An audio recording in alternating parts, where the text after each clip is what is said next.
So the Crumbl cookie saga has kind of come and gone. As we all know now, Crumbl is expanding to Australia. What I have seen is we have all learned about what not to do in this scenario. But what I have not seen anyone really talk about is how Crumbl Cookies has reacted and what we can learn from their reactions and what has happened. First up, how do we handle crisis management?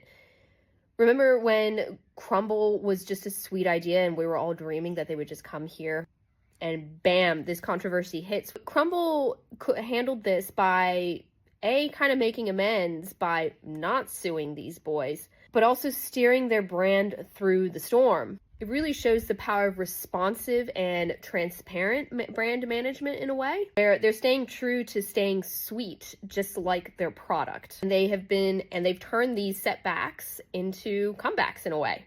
Next up, strategic expansion. Crumbl's leap into Sydney wasn't just about dropping cookies into a new market. This was a calculated move that was peppered with lessons.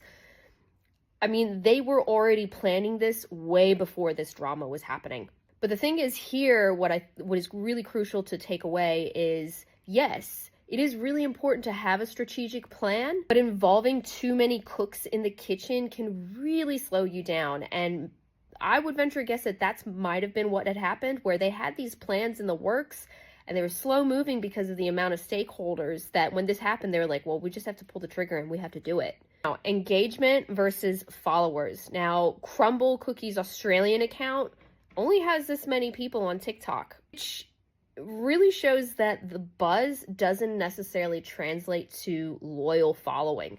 FYI, it's not Melbourne, it's Melbourne. You're going to have to get it right if you're going to be here.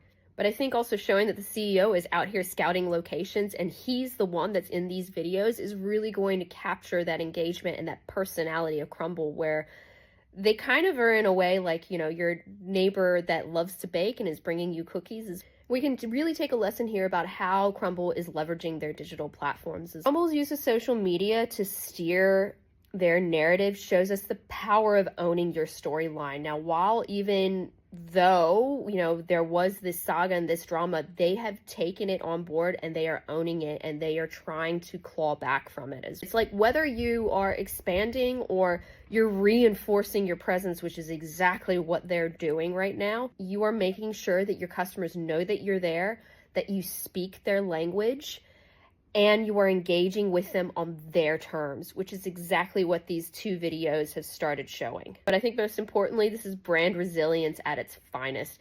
This is where adaptability needs to be in your strategy and why it's so important. Whether it is pivoting your social media tactics to show your CEO scouting out a new location in a new country, or overhauling your product line with hopefully some Vegemite cookies. Staying relevant means being ready to evolve based on your customer needs and their requests, as well as the market demands, like showing up in a new country. Anyway, those are the key takeaways that I got out of it, but I would love to see and hear what your key takeaways were from this entire saga. Let me know in the comments.